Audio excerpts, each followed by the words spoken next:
afternoon and welcome to this edition of KTN Live at 1. It's Sunday, the 26th of May 2013. Hope you're well this afternoon. My name is Betty Kialo. Now, 5 bodies have been recovered following a brutal attack by militiamen on 2 police posts near the Kenya-Somalia border last night. The victims have been identified as 2 administration police officers, 1 teacher, 1 agronomist and 1 unidentified male adult. The 2 officers were butchered and dumped in a bush and their weapons taken away by the attackers. The attackers struck on Abdisgao and Damajale police posts on Saturday night. 6 other officers and their weapons are still missing. Northeastern Police Boss Charlton Murithi says 3 other civilians were shot and seriously injured by the unknown gunmen. Witnesses say the assailants drove off in a file with valuables they had looted from the stations. The assault is the latest in a string of attacks reported in the area since Kenyan troops entered Somalia to hunt down Al-Shabaab operatives. We'll be keeping tabs on that developing story, but moving on, the National Civil Society Congress has supported the recently released Truth, Justice and Reconciliation Commission report. The civil society group is now demanding the immediate implementation of the recommendations made in the report. At a press conference, the National Civil Society Congress chairman Maurice Odhiambo says those adversely mentioned in the report over human rights violations and other historical injustices should be held accountable. So we are saying that instead of people beginning to now highlight issues that we were trying to deal with 3 years ago, it's time for us as a country to say, here is the report, we asked for it, we are ready for it. Let's now say, how are we going to implement it for the benefit of the Kenyan people? And where apologies are required, we don't even know why it should take a lot of time to do that. I can offer, for example, to write the speech for the president to give an apology on behalf of the institutions so that then the process can start rolling. We think it is extremely important as a country that we deal with those issues that have been highlighted so that we move forward. If we do not deal with them, we will have gone back to the period before the National Accord. So let's remember that it is the National Accord that gave us all these institutions, and they were created for a purpose, to help us to move forward. So if we fail to implement, we will be failing to adhere to the National Accord, which we negotiated ourselves at Serena.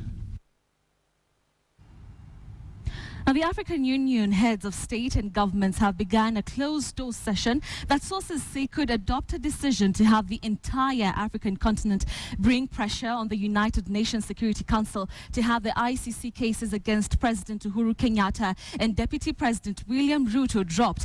KTN's Nortina will be bringing us that story in just a short while from Addis Ababa. But moving on, members of the Sengwa community in Elgeyo Marakwet County have received a donation of 32 heifers worth close to 3 million shillings from the Kenya Forest Service. Marakwet Forest Zonal Manager Alfred Nyaswabu said through the partnership of the World Bank and NRMP, KFS will this year spend 6 million shillings for the income projects to prevent communities living in forested regions from destroying forests. Well, during the handover of the Asher and Freshen breeds at Kapcherop, KFS officials said enhanced income would minimize illegal activities in the forest. Unajua hii ni ng'ombe breed ambayo haitaenda kuharibu ile msitu.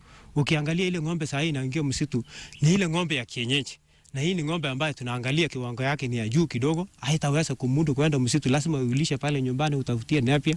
Ningetaka kusema kwamba sisi kama Wakenya tunahitaji kuhifadhi msitu ili iweze kutusaidia, kwa sababu tusipofanya hivyo, tukisema kila mtu akatiwe msitu, mwishowe madhara yale yatakuwa makubwa. To some devastating news, a 12-year-old boy is nursing serious wounds at the Rift Valley Provincial General Hospital in Nakuru town after an assailant poured paraffin on the lower half of his body and set him on fire for allegedly stealing 40 shillings. Here are the details. The 12-year-old boy's father could not contain his anger over the incident. Na ilifanya hivyo bila kunijulisha, mtoto imechukua shilingi 40, alafu nilipa yeye. Na hiyo pesa hiyo mtu akuona kama alichukua kweli. According to the boy's suspected assailant, the 12-year-old stole 40 shillings from his posho mill. Instead of reporting the boy to his father, the suspect instead allegedly beat the boy, poured paraffin on the lower part of his body, and set the 12-year-old on fire. Mpaka tuone huyu mtu amekamatwa, amepelekwa kotini kwa sababu kudhulumu watoto ni makosa mbaya sana. The father of the boy has not yet reported the incident to the Nakuru police. Instead, he reported the matter to the village elder in Mauche, Sigor village in Nakuru County, meaning the boy's assailant is still on the loose. Catherine Omwando, KTN. Quite unfortunate. Moving on, 2 people have died and another seriously injured in a road accident that occurred along the Voi-Mwatate Road in Taita Taveta County. Now, the accident involved a Kenya Wildlife Service Land Cruiser and a personal car. 2 women who were in the small car died on the spot after the head-on collision, while 3 of the KWS Rangers suffered minor injuries and were rushed to the Moi District Hospital in Voi for treatment. One of the KWS Rangers is still admitted at the hospital nursing injuries on her leg, and waste bodies of those who have died have been taken to the Moi District mortuary in Voi.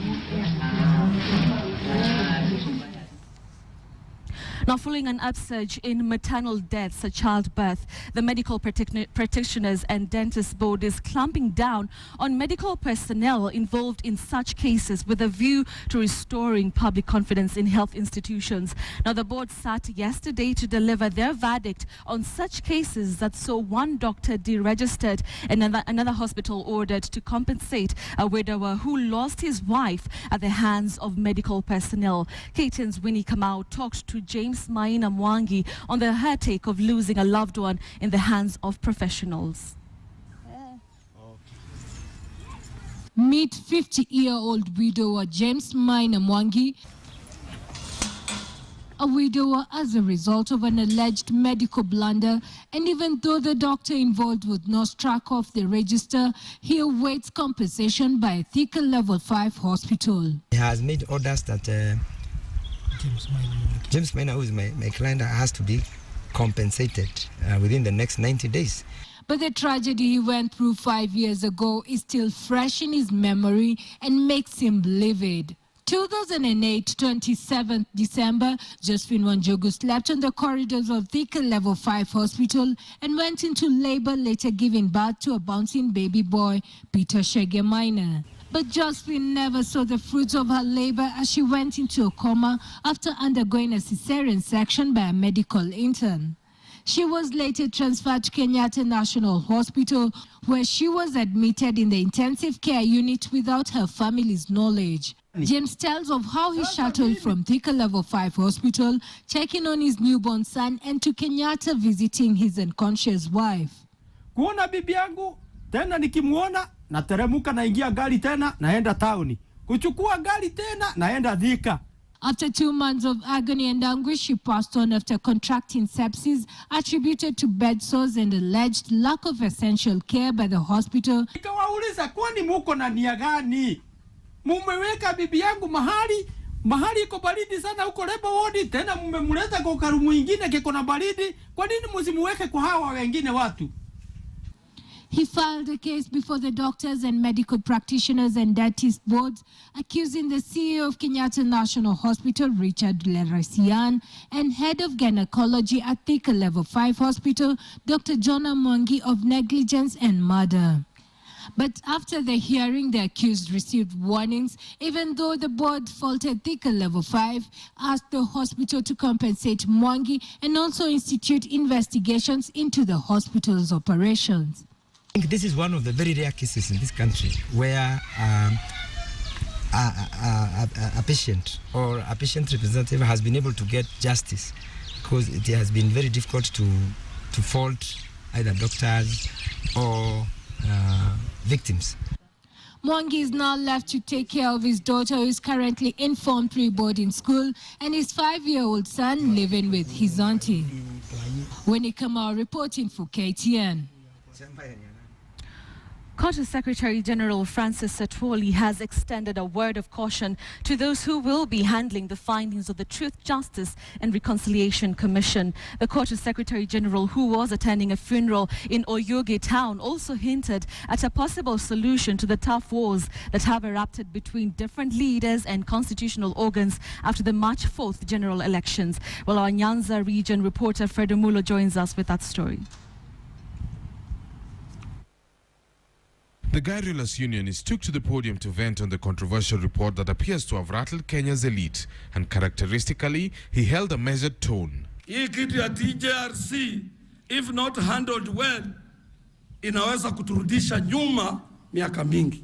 Mambo ya kusema sijui nani alifanya nini, tumfuate tuende tupeleke yeye kotini tena. Atwoli also had a suggestion for senators, members of parliament and other public servants who have recently engaged in brazen wrangles over power and seniority. My humble advice, both to parliament and senate, we must revisit this constitution. Lazima tuangalie hii katiba upya. Because we will engage in fight amongst ourselves and our people are dying. The Court Secretary General was attending the burial of Francis Omolo in Kabondo, Kasipul constituency. The deceased was husband to the union's treasurer, Rebecca Omolo. From Homa Bay County, I am Fredo Mulo. Well, let's now take a short commercial break. We'll be back with more news and sports. Stay tuned.